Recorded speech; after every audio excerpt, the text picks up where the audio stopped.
অভিনেতা রাহুল ব্যানার্জি নিজে থেকে মরেনি, তাকে শুটিংয়ের নাম করে সেখানে নিয়ে গিয়ে পরিকল্পিতভাবে পানিতে ডুবে মেরে ফেলা হয়েছে।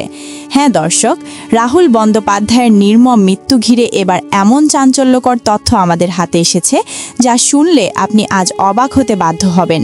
ভিডিওটি দেখতে থাকুন, দেখুন একটি সত্য লুকাতে কতগুলো মিথ্যা ব্যবহার করা হয়েছে এই অভিনেতার মৃত্যু ঘিরে।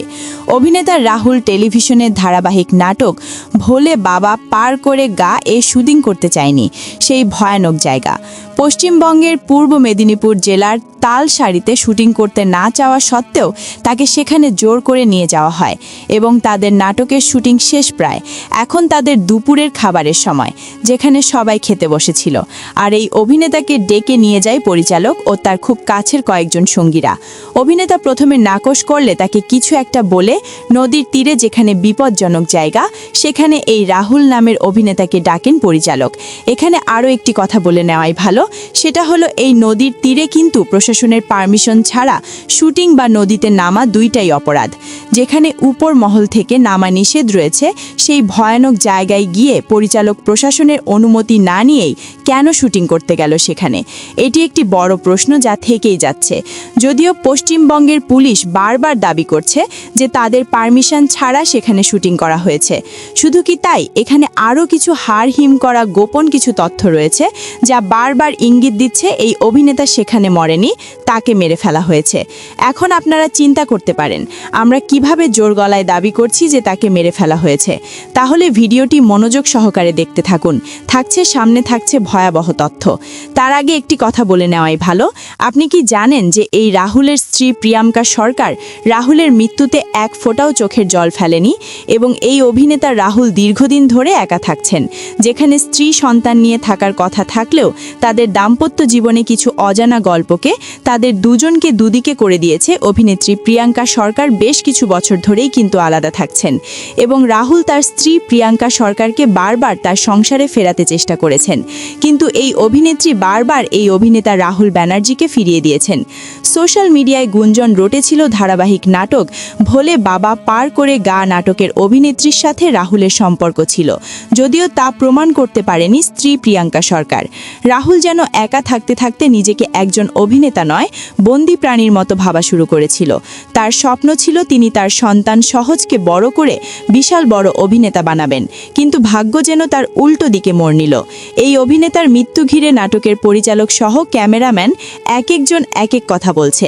কেউ বলছে নাটকের শুটিং চলাকালীন সময় নিজে থেকে পানিতে নামেন অভিনেতা রাহুল ও অভিনেত্রী, দুজনে পানির সাথে দুষ্টুমি করতে করতে তলিয়ে যায় এবং তাৎক্ষণিক সময় সেখানকার কয়েকজন স্থানীয় সহ রাহুলকে দীঘা হাসপাতালে নিয়ে যান।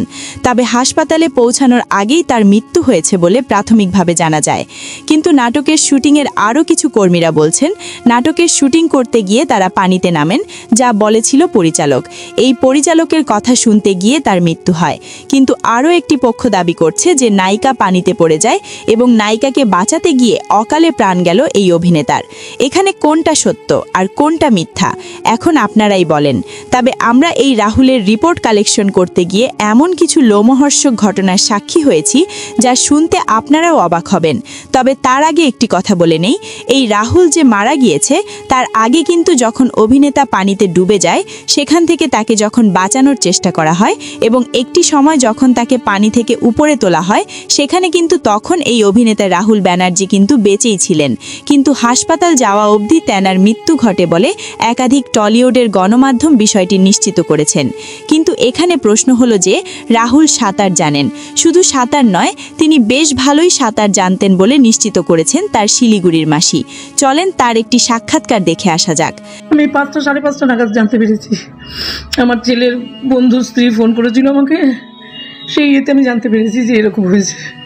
আমি তো নিজের মাসি, আমি বললে হয়তো অনেকটাই বলা হবে, কিন্তু রাহুলের তুলনা নেই। ওর বিরাট মন ছিল, বিরাট, ভীষণ ফ্যামিলিয়ার ছেলে ছিল, ভীষণ ভালো ছিল, ভীষণ। খুব ছোটো থেকে ও খুব ট্যালেন্টেড, খুব ভালো লিখতো, খুব ভালো গাইতো, খুব ভালো মানে কথা বলতো, সবার সাথে মিশতে পারতো।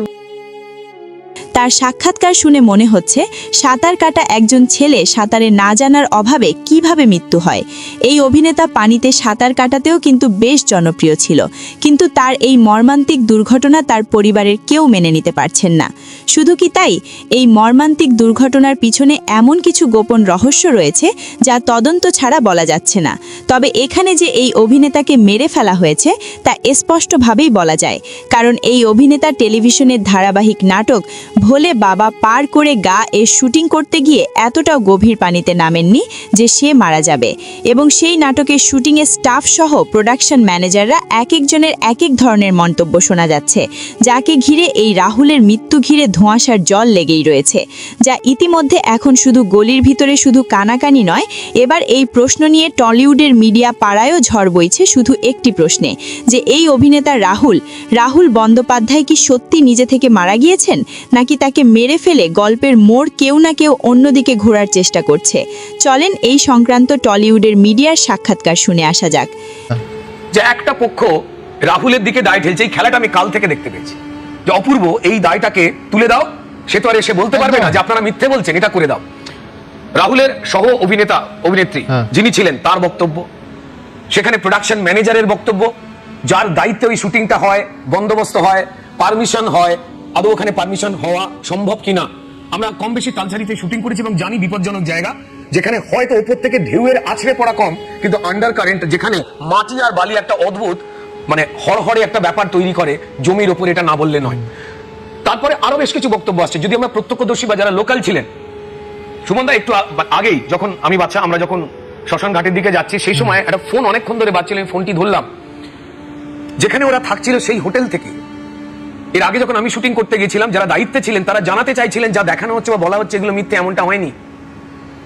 এত কিছু শোনার পর অভিনেতা রাহুলের গলির চায়ের দোকান থেকে শুরু করে বিভিন্ন জায়গায় শুধু একটাই প্রশ্ন, অল্প পানিতে ডুবে আসলে মৃত্যু হলো কিভাবে রাহুলের? এটি কি কারো পরিকল্পিতভাবে নাটক সেজে এই অভিনেতাকে শুটিংয়ের নাম করে সেখানে নিয়ে গিয়েছে কিনা, তা নিয়েও কিন্তু প্রশ্ন উঠছে টলিউড পাড়ায়। তবে এখানে বড় অবাক করার বিষয় হলো, এই অভিনেতা মৃত্যুর পর যে ময়না তদন্তের রিপোর্ট বেরিয়েছে সেখানে যেভাবে বলা হয়েছে তাতে করে পুরোপুরিভাবে এই হত্যাকাণ্ড কেউ না কেউ চালিয়েছে বলে ইঙ্গিত দিচ্ছে। সেই ময়নাতদন্তে যেভাবে বলা হয়েছে ঠিক অনুরূপভাবে বলা হলো, আপনারা দেখে নিন। ময়নাতদন্তের প্রতিবেদনে বলা হয়েছে রাহুলের ফুসফুসের ভিতরে প্রচুর পরিমাণে বালি পাওয়া গেছে, সেই সাথে নোনা জল, তার খাদ্যনালী, শ্বাসনালী, পাকস্থলীর ভিতরেও বালি ও জল পাওয়া গেছে। বালি ও জল ঢোকার কারণে ফুসফুস ফুলে দ্বিগুণ আকারের হয়ে যায় এবং হাসপাতাল কর্তৃপক্ষ বলছেন রাহুলের অবস্থা দেখে তারা মনে করছেন 1 ঘন্টারও বেশি সময় ধরেই জলে ডুবেছিলেন এই অভিনেতা, কারণ অল্প সময় জলে ডুবে থাকলে এরকম হওয়ার কথা নয় বলে জানিয়েছেন দীঘা হাসপাতালের চিকিৎসক। সেই সাথে গত রবিবার ঘটনাস্থলে ঠিক কী হয়েছিল তা নিয়ে নানা দাবি উঠে আসছে। শুটিংয়ের ক্যামেরার ফুটেজ ভালোভাবে খতিয়ে দেখে ঘটনাক্রম সম্পর্কে নিশ্চিত হওয়া যাবে বলে মনে করছেন তদন্তকারীরা। এখন এত কিছু শোনার পর আপনার কাছে কি মনে হয়, এই অভিনেতা কি সত্যি নিজের ভুলের কারণে অকালে প্রাণ জেনে শুনেই দিল, নাকি এই গল্পের মোড়ে এমন কেউ কাঠি কাঠি লড়াচ্ছে যা সাধারণ চোখ দিয়ে কেউ আমরা দেখতে পারছি না? এখানে কি পরিচালক যুক্ত ছিল, নাকি রাহুল ব্যানার্জির স্ত্রী প্রিয়াঙ্কা সরকার লোক লাগিয়ে এই হত্যাযজ্ঞ চালিয়েছে, তা কিন্তু সঠিকভাবে বলা যাচ্ছে না।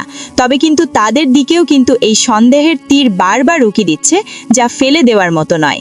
এখানে কে নির্দোষ? যদি আজ এই অভিনেতা বেঁচে থাকতো তাহলে সত্যিটা আজ পানির স্রোতের মতো ভেসে আসতো, কিন্তু তাকে মারাই ছিল কোনো একটি পক্ষের বিশাল বড় প্রজেক্ট। এই বিষয়ে জানিয়ে দিন আপনাদের মূল্যবান মতামত আমাদেরকে কমেন্ট করে। ভিডিওটি সামান্য পরিমাণ ভালো লাগলে লাইক দিয়ে নতুন আরও ভয়াবহ তথ্য সবার আগে জানতে এই চ্যানেলটি সাবস্ক্রাইব করে রাখতে পারেন। ধন্যবাদ। News desk, Trends news 69।